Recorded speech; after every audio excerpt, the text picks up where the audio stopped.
Welcome to the Natural Super Kids podcast, where you will discover practical strategies to inspire you to boost the health and nutrition of your kids. I'm Jessica Donovan, a qualified naturopath specialising in kids' health, and I want to make it as easy as possible for you to raise healthy and happy kids. Let's get into it.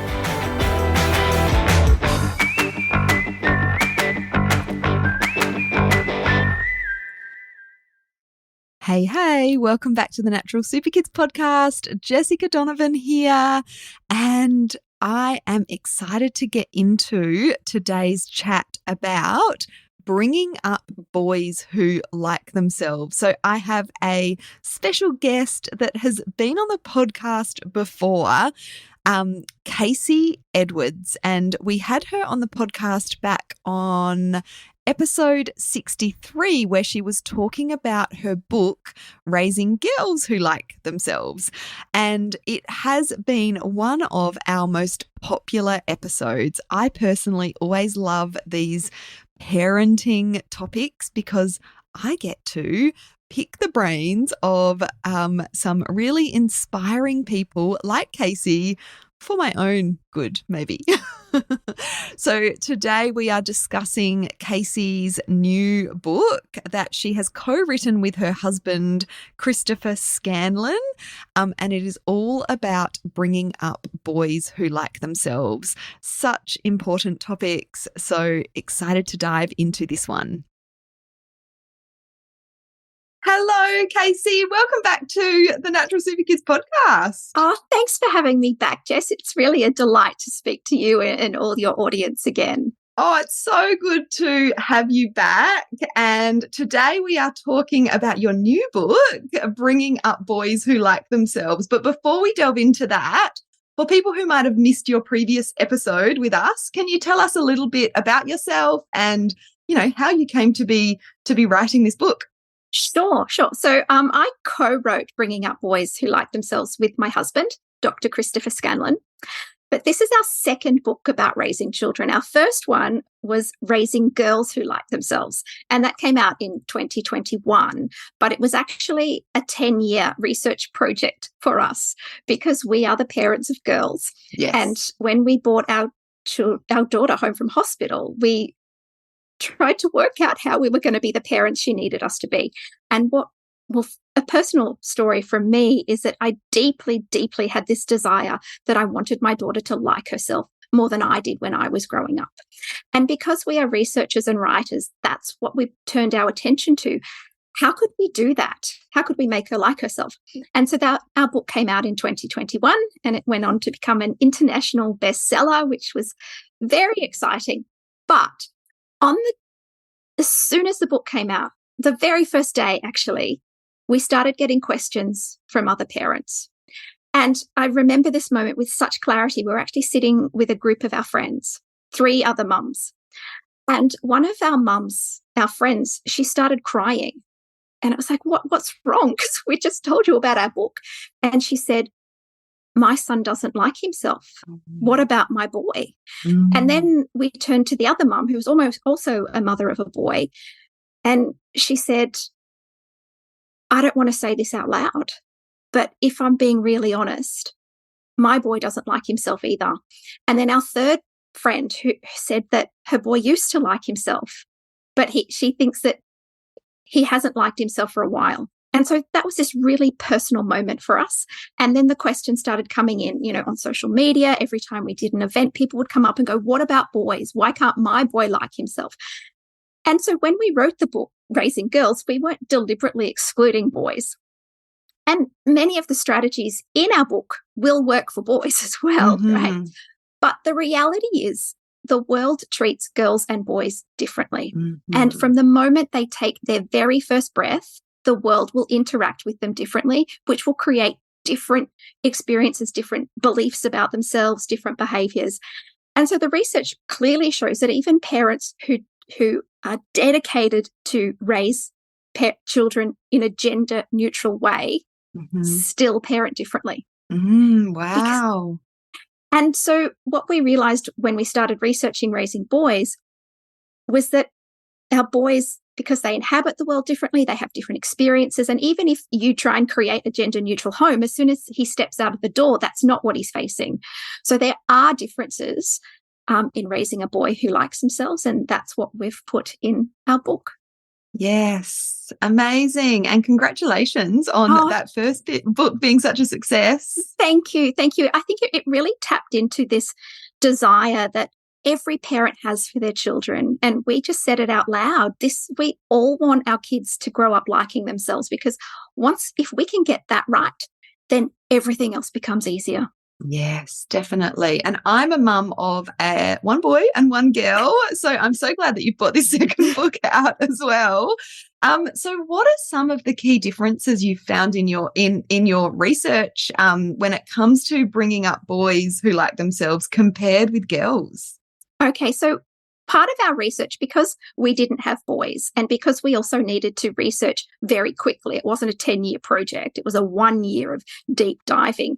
We asked 15,000 parents what their biggest worries were about raising boys, their biggest questions they had. We said, tell us what you're worried about, give us your questions, and we will go and find evidence-based answers for you. And what came back was they were strikingly similar in the concerns that came back. And one of the biggest worries that just kept coming back from parents was the idea of tough versus weak. So parents didn't really want to raise their boy to be tough, but they were worried that if they didn't, he would be weak. And if the responses for parents are anything to go by, if they had to choose between tough and weak, they'd probably choose tough, because nobody wants their kid to be the one that gets slammed up against the locker at lunchtime or elbowed in the guts or whatever. But they also didn't feel comfortable doing that. Yeah. So that was actually our starting point for our research. How do we solve this problem? And what we realized is that tough and weak is actually a false choice, because tough, if you raise your boy to be tough, you are also making him brittle. So weakness is a consequence of tough. And an analogy that we use in the book is the tempered glass on phone screens. You make it really strong, and the reason tempered glass is really strong is you raise it and create it under pressure conditions, like shame, yelling, punishment, boarding schools, governesses, in the old days, going to war, But the problem with a tempered glass screen is that it's great under ideal conditions. But as soon as something comes out of left field, even if it's small, it shatters. It's actually really brittle. And that's what we see with our boys and men. We can raise them to be tough until life doesn't go their way. And then what happens? Then we look at violence, we look at addictions, we look at depression, anxiety, increased rates of suicide. So instead of the tough and weak continuum or choice, we need to look at strong. And so it became really clear in our research that our goal is strong. So a strong boy draws his self-worth from within. I am already good enough. A tough boy has to dominate and control to feel good about himself. A strong boy is not afraid to fail. A tough boy will avoid situations where he might fail. Or if he does fail, he won't take responsibility for it. That was something we heard a lot from people who got back, the parents, particularly mothers, said, my husband's never apologized for anything. I'm worried that my boy won't apologize. How do I get him to take responsibility? And the thing about relationships and the human condition is we all have a reason to apologize from time to time, right? But it actually takes strength to admit fault. And toughness is the opposite of that. Oh, such an important distinction, isn't it? I love that. It is. And a strong boy can be kind and respectful because he doesn't need to exert his power and dominance to feel okay about himself. And that goes on through life. You don't need to be the head of the household and dominate your wife and your kids to feel okay. You already feel okay. So that's an issue that you don't really face when you're raising girls. Yes. We don't have to deal with the strong versus tough. And so just an example of a dad emailed us and said, how do I raise my boy with kindness and respect and keep his sweet nature, but also prepare him for the rough and tumble of the playground. And so that's where we get into what you're looking for is strength. And the foundation of strength. So I'm jumping ahead here. We have 7 pillars in our book, and one of the pillars is strength of character. And the foundation of raising a boy with strength of character is emotional bravery. Because it's how we deal with our emotions. If we are able to carry our own emotions rather than try to offload it on someone else through anger, rage, rather than try to outrun them with addictions and bad behavior or avoid situations. Carrying our own emotions is the foundation for strength of character, which leads us to get closer to our goals. It leads us to having better relationships with people. Emotional bravery means you do better at work, better at school, you have better physical health, mental health. And just something that every parent can do to build their boy's strength of character is use discipline as a learning opportunity rather than a shaming and a punishing opportunity. So our boys are going to do the wrong thing, right? They're going to stuff up. They're learning about the world. Mistakes are going to happen. But part of our old school belief about boys is that they need to be tamed and shamed and hurt and compared in order to flourish. Mm-hmm. The opposite is true, right? Mm-hmm. Nothing ever good comes out of being ashamed or feeling like you're going to be in trouble or you're going to be hurt. Mm-hmm. So when our children do the wrong thing, it is an opportunity to learn. You help rather than hurt. And that's an opportunity for them to face their emotions that they feel, name their emotions, and resolve them. And this was an amazing thing we found in our research was just by naming your emotion correctly, you go most of the way to resolving that feeling. Okay. So just think about that. So for example, but you have to name it correctly. And that circumvents the cycle of anger. So if your boy says he's feeling sad, but what he's actually feeling is disappointed or embarrassed, then just being sad doesn't work. It's just saying that he's sad because then it'll well up in him and explode out in dysfunctional behavior. And an example that happened for me the other day, I was at a meeting. It was a body corporate meeting. Things got heated and things were said in not particularly nice ways. And I was part of that as well. And I felt like I was angry all day. Mm-hmm.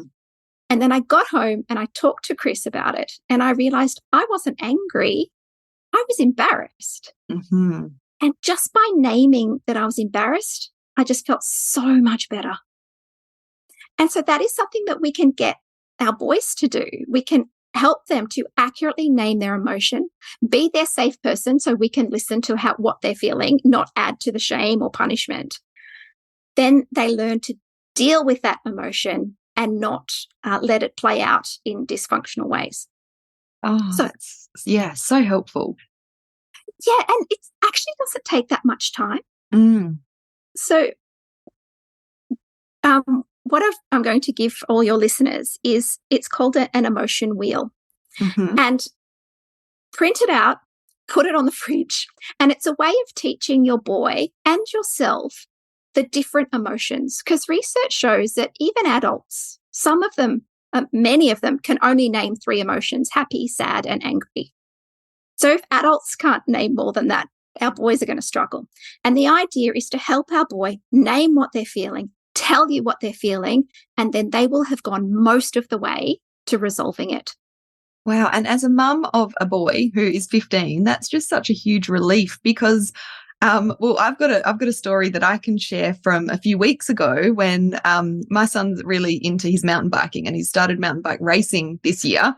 Oh, which as a mum, it's like cover your eyes and hope for the best, cross your fingers that he comes down in one piece. But he didn't have a good run in his race and he'd fallen off and he'd got back on and, then everyone's at the bottom waiting for him, his friends, and everyone knew something had happened because he had taken quite a while to get to the bottom.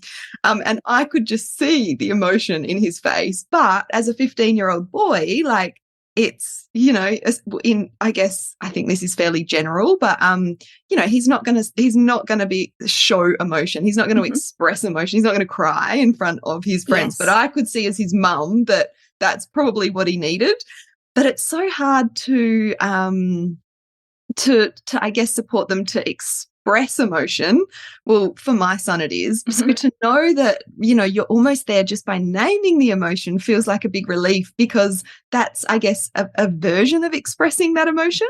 Yes, absolutely. And emotional bravery can come later. Like, it doesn't have to be in that moment. In fact, very often it's not. And women too. Like, we have to be stoic, just the same as boys are. But then we go and debrief with our girlfriends. And that's when we name our emotion. Yes. And that's when we feel better. So true. Culturally, it's really not acceptable for women or men to cry in the heat of the moment, right? And that's a whole separate discussion, whether or not that's okay. But that's the reality, right? But it's what happens afterwards. Are you going to talk about it? Are you going to name it and make yourself feel better? Or are you going to repress it, offload it, behave in a tough way, which will then make you brittle? Yes, which often will come out as angry. And we did talk about it after this incident, and he was disappointed. That was what he was feeling. But I was feeling as a mum like he needed to express that emotion, which he wasn't going to do. So as I said, it's a relief to know that just this work to make them more aware of what emotion they're actually feeling, and just name it is so helpful. That's right. And encourage your boy to name it by saying, it takes courage to do this. This is a hard thing to do. Be brave to name it, and then you're going to feel better. Like, there's absolutely a payoff. Like, think about it. Every time we have an honest debrief with our friends, we walk away feeling better. Oh, definitely. And so if you can teach your boy to do that now, he's going to have much better relationships with his male friends, female friends, and his romantic partner as well. Yeah, definitely. It's that flow-on effect, isn't it, for the rest of their lives? Yes. So good. So that's one of the pillars that you are talking about. So talk us through the other 6 pillars, because there's 7 pillars in your book. That's right. And so just to talk about why we have the 7-pillar framework is the idea that we cannot even imagine, let alone anticipate and prepare our boys for what they're going to face in the world, right? The world is changing so fast. We're not going to be there. And our ultimate goal as a parent is to prepare them to not need us, right? To be well-functioning adults on their own. And the idea of the pillars is that if you create a strong enough foundation for your boy, once he's got a strong foundation, he will be able to withstand the cyclones of life as they hit, whatever they may be. But he will also have a strong enough foundation to soar as high as he likes, to reach his potential and make the most of his opportunities. So that's what I see as our fundamental job as parents, is to build our kids' foundation so they're ready for anything. And so what our research showed, same with the girls, but the boys, as we said, are slightly different. 7 pillars. So pillar number 2 was strength of character that we've just talked about. Pillar number 1 is a power perspective. And this and girls need a power perspective too. In fact, everybody does if they're going to have a good life. And this is the way of thinking in a way that works for you rather than against you. So the thing about life and events in life is bad things are going to happen to everyone. No one has a totally charmed life. The difference between the people who thrive and the ones who flounder very often is their perspective. It is how they choose to respond to the bad things that happen in life. And we know that some kids, they take it in their stride and they're fine, and others are crushed. They've got anxiety. They don't want to go to school the next day. And then that can manifest in physical problems and social problems.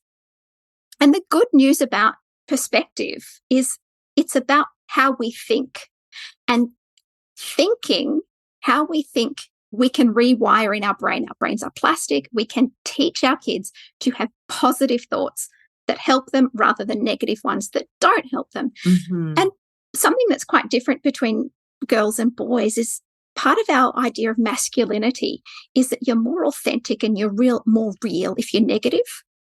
Everything's bad, everything's crap, Mm-hmm. And it's almost like optimism is this like weak, feminine trait, the Pollyanna.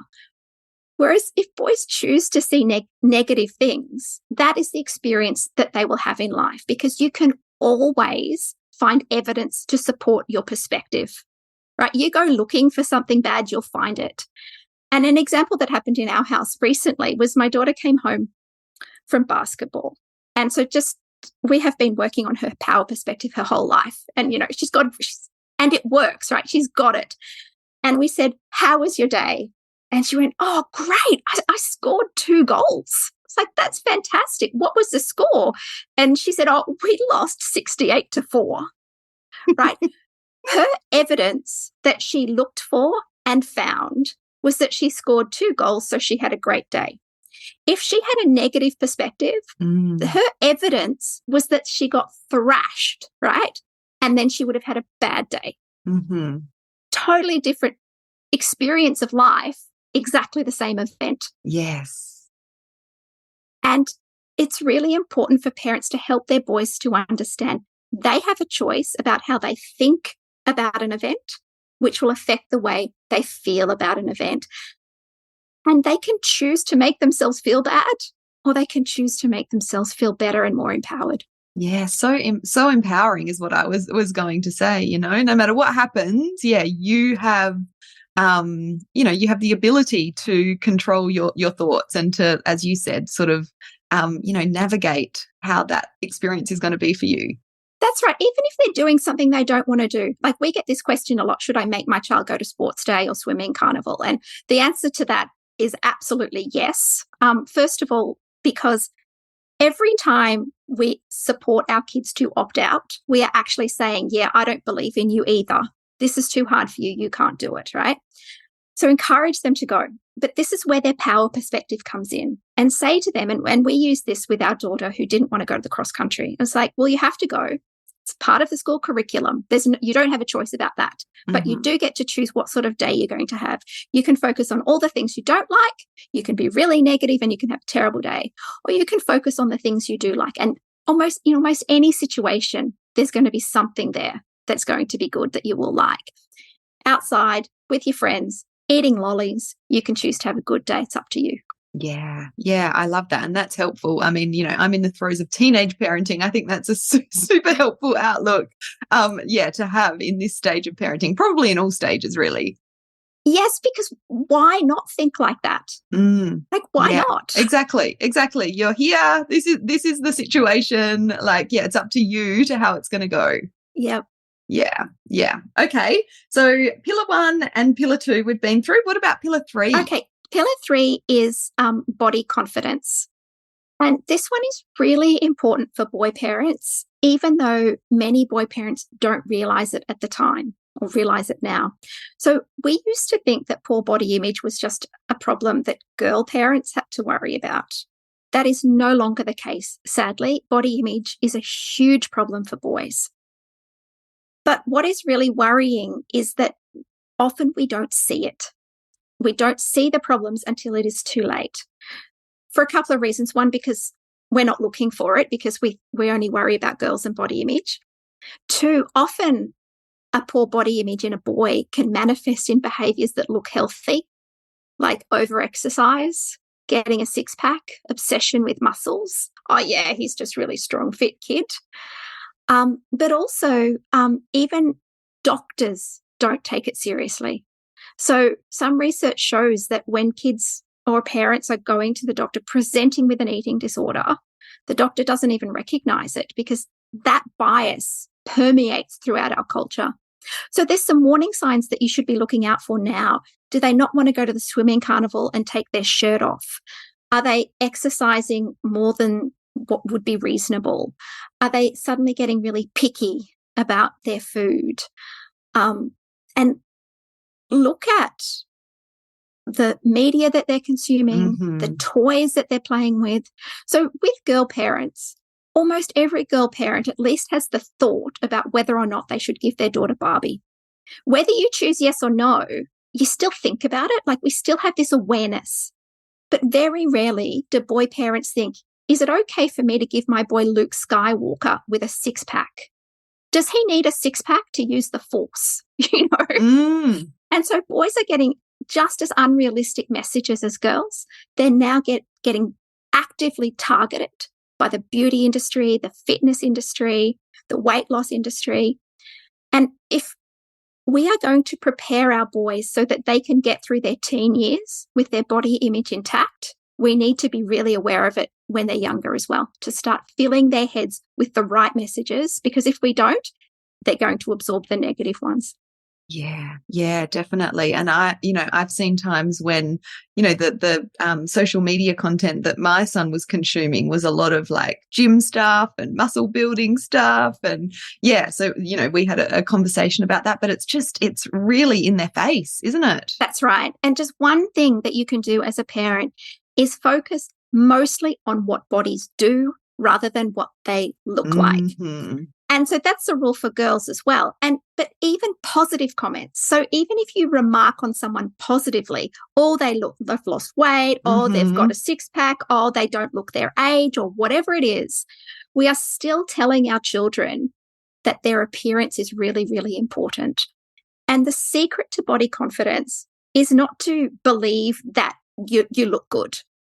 It's to not care that much whether or not you are, because you are more invested in what your body does and going through life with different goals and building your foundation on a firmer base than other people's perceptions of your hotness. Yeah.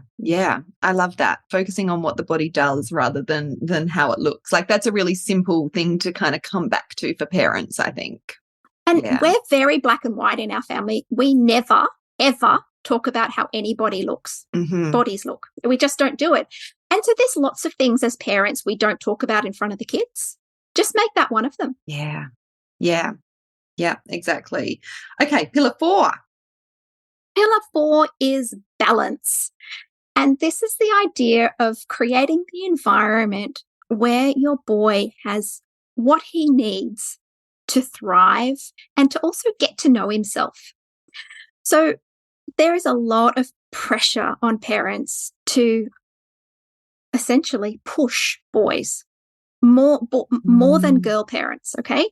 We've got this idea that boys need to be dragged through their education, pushed, propelled, more than girls, because boys start school on average developmentally behind girls, right? So parents have this anxiety is like, well, the girl he sits next to can write all her letters, and my son, can't even write his name properly, or whatever it is.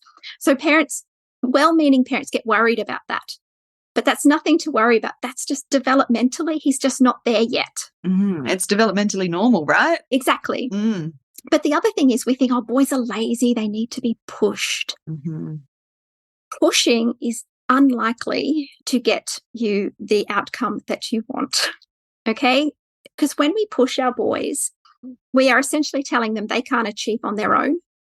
We are denying them the opportunity of developing their internal motivation. Internal motivation is actually a skill that we can help our boys learn and develop. But we also make them feel that nothing that they do is ever good enough. If mum is always telling me I'm not good enough, I've got to work harder, I've got to do more, then it's really hard to like yourself under those conditions. And an extreme version of pushing of boys is tiger parenting. And the research is in on that 8-year study that tracked the kids who grew up with parents who pushed them.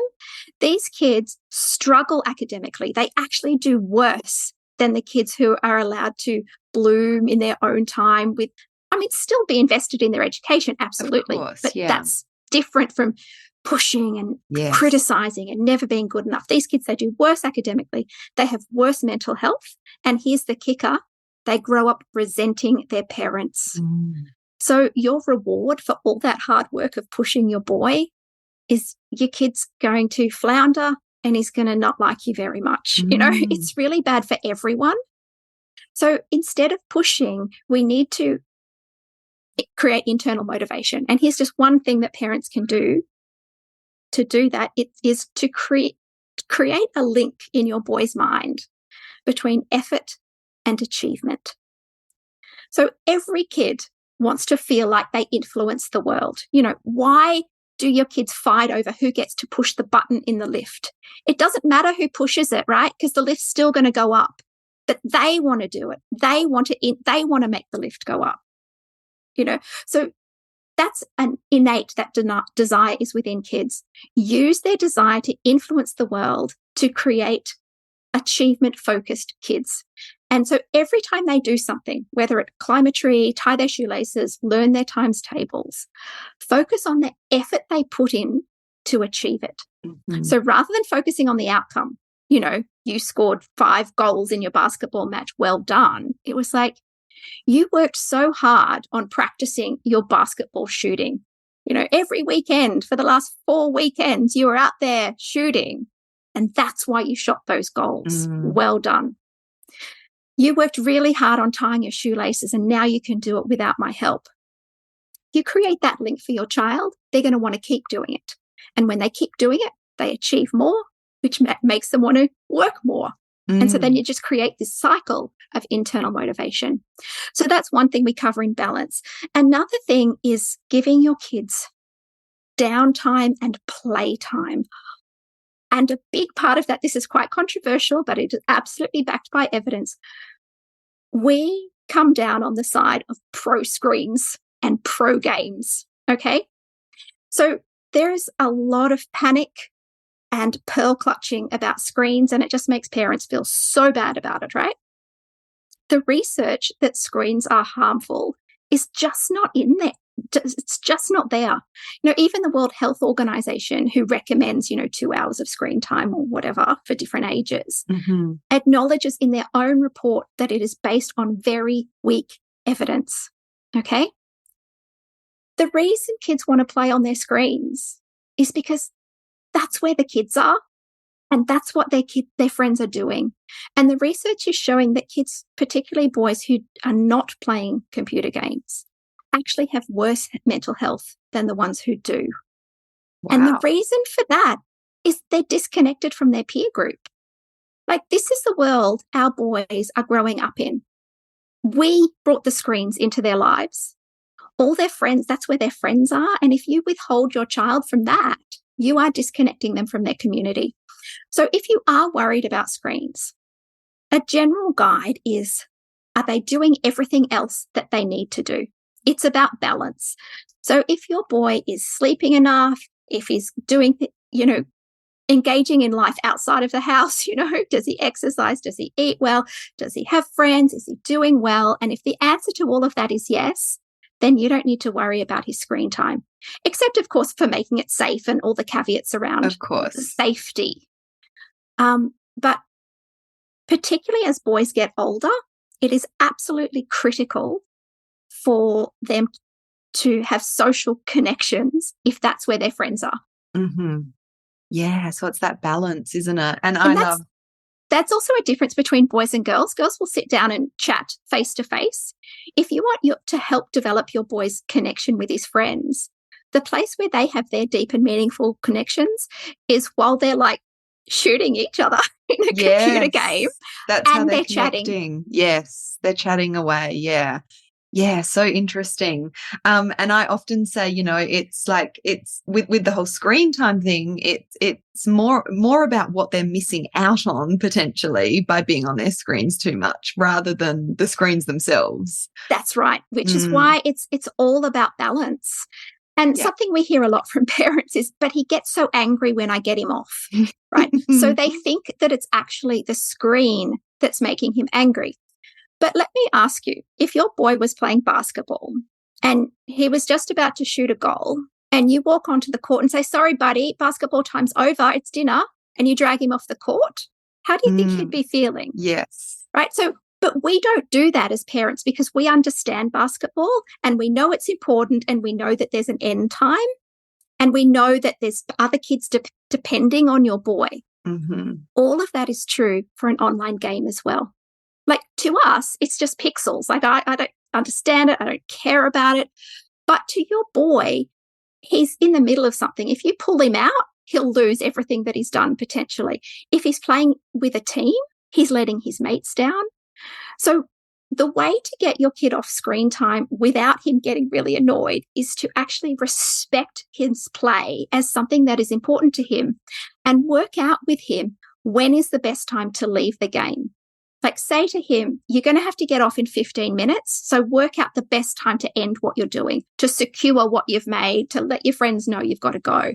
But the really abrupt, okay, you've got to get off now, I think it's a perfectly reasonable response for a child to get frustrated in that moment. Yes, and when you frame it like that, it does. It makes sense, as to why they're getting so grumpy and angry. It's like, off now, it's dinner right now. And yeah, they're in the middle of something. So exactly. Yes, that's a great tip. Okay, let's move on to pillar 5. Are we up to? Yes, we are. This is mastery and independence. And this is the idea that real and enduring self-esteem does not come from just telling your kids that they're awesome and one day they'll believe it. It comes from them feeling like they can do life, feeling like they have mastery.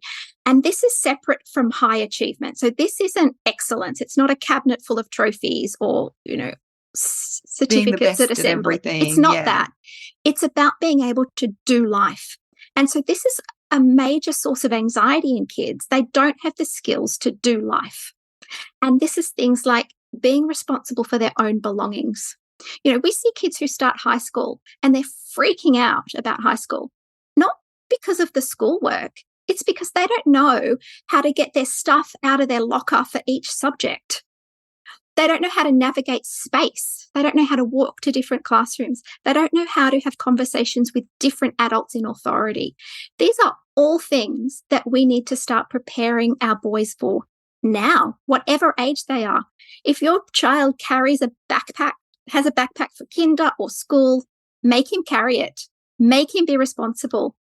Get him to start noticing things in his local area. When you're in the shopping centre or in Coles or whatever, get him to walk to the end of the aisle by himself to get something and bring it back and put it in your trolley. When he's older, get him to go to the next aisle. When he's older, you wait out the front, get him to do it himself. All of those little things build up a sense of mastery and competence. And particularly for boys, I'm also talking about domestic work. It is very disempowering for a boy to get to a teenage years or adulthood and not be able to cook for himself, wash his own clothes, just do basic things in life. And very often boys don't do that because we consider it domestic work, women's work. I'll do that for you, my darling, while you do an extra maths sheet. It is far better for his self-worth and for his success in life to learn the skills that he needs to look after himself. Yeah, so true. My daughter came home from home ec she's doing this term at school, and she's pretty cluey in the kitchen. I've always had the kids in the kitchen, like teaching them skills, how to cook. But she was horrified that this boy, 13-year-old boy, did not even know how to fry an egg. Yep. So I think that's a really good example. And yeah, we need to get both our boys and our girls, involved in the daily chores, don't we? So that they have those skills. That's right. They're absolutely fundamental to feeling like you can cope in life. Because if you can't feed yourself or wash your own clothes, then you are always dependent on someone else. Yes. And that's a very disempowering situation. Yeah, so important. Okay, let's move on to the last 2 pillars. Okay, so the next one is strong relationships. And this is different for boys than it is for girls, particularly because we seem to think that girls need lots of help with their friendships, and they do, but boys don't.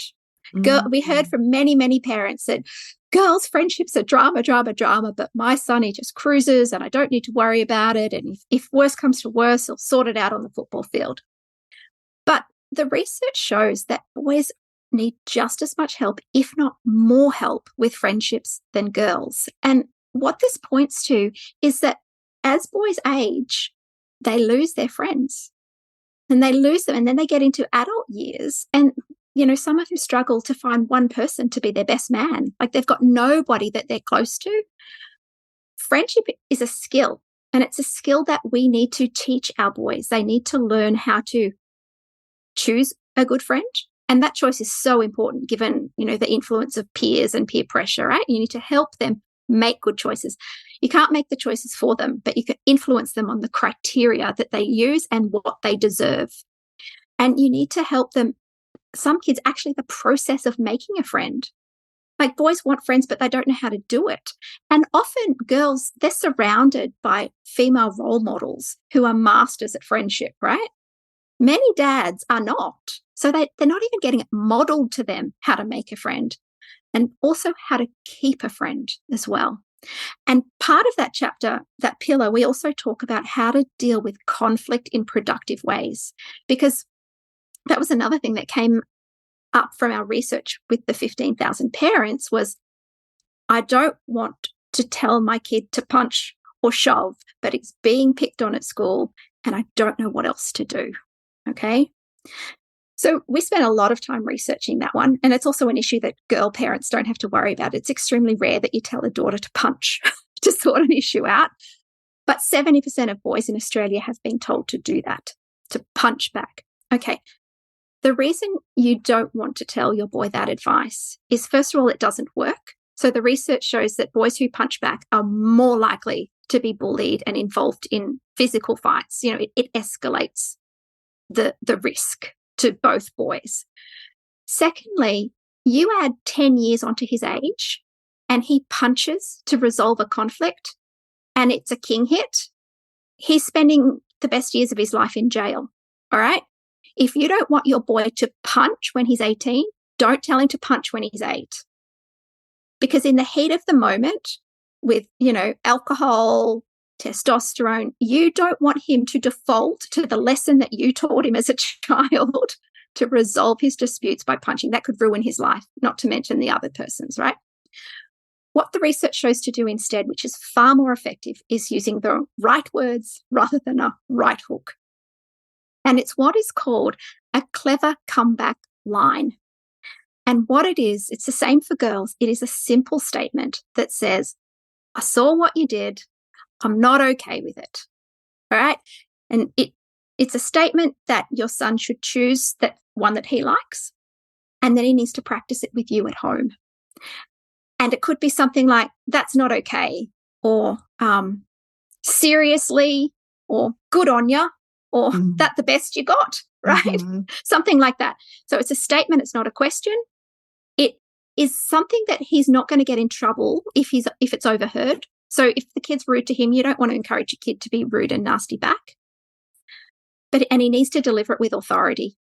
He delivers the statement and he walks away. And we have seen this work so many times. This was a strategy in our girls' book, which we know of many boy mums who've used it with their boys. And one particular boy, he was getting elbowed in the stomach every time he lined up for class, which was 3 times a day, right? And his mum just didn't know what to tell him. So she taught him the quick comeback. He delivered it twice. So one day, and it stopped. Wow. One day, the kid turned around and said, that is not cool. And then the kid tried it again at morning tea and he did it the same thing. And now, according to the mum, this other kid's being super nice to her boy. All right. Yeah, so it's an example of like standing up for yourself, but in a non-physical way. Exactly. And create the expectation that you expect your boy to stand up for himself in that way. So Dana Kerford, who's a friendship skills expert for You Are Strong, says, if your boy comes home and tells you that he's been picked on, let your first question be, did you stand up for yourself? So he knows that you expect him to stand up for himself. And if he says yes, say how. and encourage him to use words. Mm-hmm. If he didn't, then workshop his clever comeback line again so he can do it next time. Yeah, I love that. And, you know, a bit of humor in the clever comeback line, you know, that authority, but kind of diffusing. My husband was chatting to my 15-year-old the other day about, you know, diffusing that kind of masculine macho energy. And a good way to do that is to kind of, you know, put a bit of humor in there as well. For sure. Yep. Yeah. And so that's part of it. We also need to teach our boys how to defend their own boundaries. So we know, like, we want our kids to be kind and respectful. And the research shows that the people who are kind, respectful, generous are the people who have the firmest boundaries, which is kind of counterintuitive, but that's how it works. And you want your boy to practice enforcing his boundaries when he's in primary school. You want him to say, I'm not okay with you taking that cookie out of my lunchbox. Because when he's 18, you want him to say, I'm not okay getting in that car with the drunk driver. I'm not okay with you treating a girl like that, right? But those are the things, boundaries. We call them no-go zones in our book. You want to practice your no-go zones with your boy now, and it'll make his primary school, high school years easier, but it also makes him safer when he's older. Yes. It's that building, isn't it, over the years to get them to their teenage years. And I'm right there. Like my son's already talking about getting his L's at the end of this year. And I'm like, how terrifying. How have we come to this already? It does. It terrifies me. Anyway, you've got to just learn to let go. But, building that safety over time, so important. That's right. And then the last pillar, my favorite pillar, is authenticity. A boy who likes himself must be allowed to be himself. Mm-hmm. And this does also apply to girls, but it is a bigger issue for boys because girls have an army of mums, aunties, female teachers, and people in our community who have fought for generations for our girls to be anything they want to be, right? Our boys still only have there's only one way to be a boy still. And there's a lot of pressure, even from parents, when your boy does not fit that mold. But the thing is, if your boy's going to like himself, he has to be allowed to grow into the best version of the person that he chooses to be. And when he goes into the world, there are going to be so many forces that are it's called the man box, who are going to push him into the man box. If we're going to protect our boys from that, who deviate from the traditional masculine man box behaviors and values, we need to push back with greater or equal force. And so that needs to be our home. We need to create a safe place in our home where our boys are loved and supported for who they are right now. You don't have to win that race for me to get out of you. You don't have to ace the test to feel loved. You're already good enough. And kids who already feel good enough, they are actually more successful anyway. Because when you feel good about yourself, you want to succeed because you have faith in your ability to achieve it. You're not afraid of failure because you're already good enough. So you know you'll be able to pick yourself up and keep going. So Brené Brown, who's a sociologist who researches vulnerability, she went looking for what is it that makes some people feel lovable and belonging, and other people who feel like they're not lovable. What's the difference between those people? It's not socioeconomics. It's not what school you went to. It's not what job you have or how much money you have. It is one thing, and it is whether or not you believe that you are worthy of love. That's our job. We need to treat our boys that they are worthy of love all the time for who they are. Yes. And if you give your boy that, you will give him the world, because then he can go out and face challenges, reach his potential, and know that he is already good enough because you reflect back his worthiness every single day. And that's just, parenting is so complex and there's so much to think about. But on those, in those hard times or those hard parenting days, we just need to come back to that. Like, as long as we are helping our kids feel loved, with who they are right now, then we've done our job, right? Yes, that's right. So we interviewed Sarah Kearns, who is one of the half of the mum behind Dad Mum, which is a huge social media Facebook phenomenon. And so one of her oldest son does deviate from the typical masculine values, that, boys like blue, boys play sport, boys punch back, boys are always in control. And before he started school, they absolutely let their boy do whatever he wanted in terms of his preferences. Yeah, if you want to wear your fairy wings and your tutu, good on you. If you like mermaids as much as motocross, good on you. And then when he was starting school, they worried, particularly the dad, worried about the pushback he was going to get at school. It's tough to be a boy outside of that man box. And so the dad said he can have whatever he wants at home, but he's not taking it to school. But then Sarah and Brad, they talked about it and they realized that, yeah, it's really hard not to be accepted outside of the home, but it is so much worse not to be accepted inside your home. Mm. And if your boy's going to struggle in the world because he doesn't fit that stereotype, then you need to work even harder to make sure that as soon as he walks through your door, you will love and accept and nurture him for exactly who he is in this moment. Yes, I love that. Yeah, and we're often so worried about that acceptance outside of the home. But yeah, that acceptance within the home, it's within our control. And two, it's more important than that external. Wow, thank you. Such an amazing conversation. I could keep talking to you for a lot longer. But we will wrap it up. And obviously, you've got an amazing book that the parents listening can read and get their hands on. I would highly recommend it. So can you tell us more about where we can find out more about your book? And you've also got a freebie for us to kind of bring all these ideas together as well. We've put together a resource guide, and in it we list the 7 pillars. We list the 9 big worries that the 15,000 parents that we asked came back with, and the page numbers of where you're going to find the answer to that worry in our book. Amazing. We've also got the emotion wheel and a couple of other strategies that you can apply straight away to start building your boys' foundation. So you can go to boyswholikethemselves.com/Jess and download that guide if you like. Some of our emails are going to spam at the moment, so if you can't see it within 20 minutes, check your spam folder. And it should be there. The book's available at all normal bookstores or from our website. You can also buy it to boyswholikethemselves.com.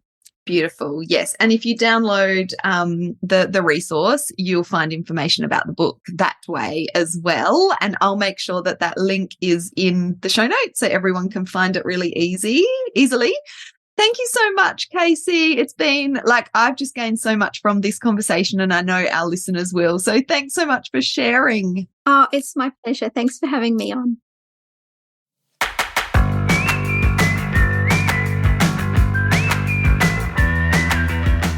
Thank you so much for joining me on the podcast today.